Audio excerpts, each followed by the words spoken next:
NBC. Welcome back. With us now is Dr. Majid Sadeghpour. He's a human rights activist and the political director for the Organization of Iranian American Communities out of Washington, D.C. Thank you very much for joining us. Thank you for having me.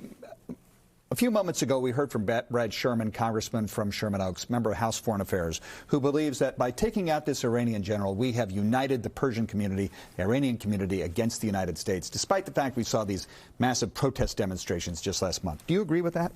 Well, let me answer it this way. The Iranian people are in a much better place with this criminal having been eliminated. The Iranian people are confronting a regime that has for 4 decades been at war with them, has been increasingly at war with the international community. And Qasem Soleimani represented the Revolutionary Guards as one of its most senior commanders, was in charge of Iran's terror network inside Iran and the Quds Force outside of Iran. So his killing weakens the Iranian regime and its terrorist operations irreparably, and by definition then helps the pro-democracy movement within Iran.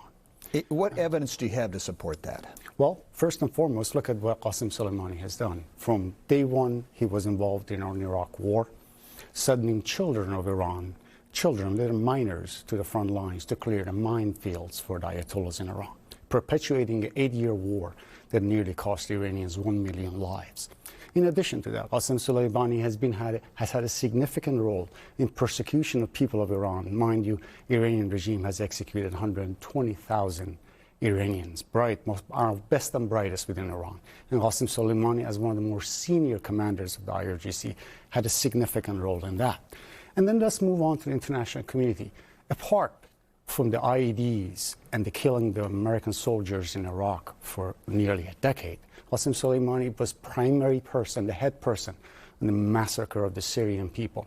So nearly 500,000 people executed and killed, children bombed to death, schools bombed to death in Aleppo, in Damascus, and beyond.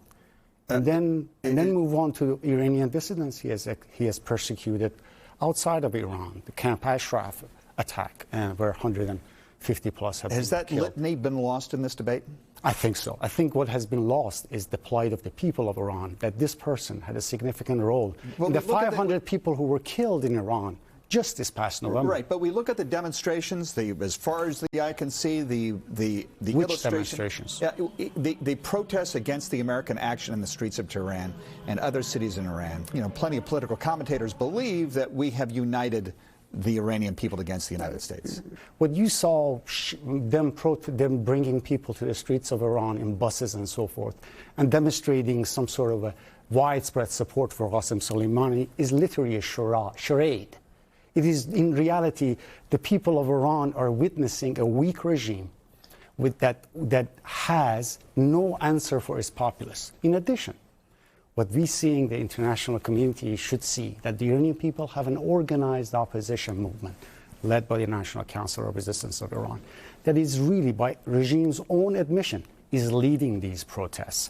And this is what is our way forward, that the people of Iran want the international community to pressure their oppressors and by definition then empower their democratic aspirations. So to those who say, including 2 members of Congress, that the United States is not as safe now as it was before this airstrike on this Iranian general, that we now have jeopardized U.S. lives? What I say is that if the regime in Iran is weakened and is removed, international community in this country and me and my children in this country are safer. And by this action, the regime Iran has been weakened, and by definition, this country is safer. And the Iranian people have a brighter future and are more capable now of seeking an end to the IRGC and the Ayatollahs who have been massacring and killing. And to this day, 12,000 of the protesters are sitting in jail and possibly going to be executed. These revolutionary guards that Qasem Soleimani headed needs international terrorism to demonstrate hegemony in the region and inside Iran. How does this all end? Killing Soleimani weakens that hegemony and empowers the people of Iran. Dr. Majid Sadeghpour is a human rights activist and with the political director for the Organization for Iranian American Communities. Thank you very much for joining.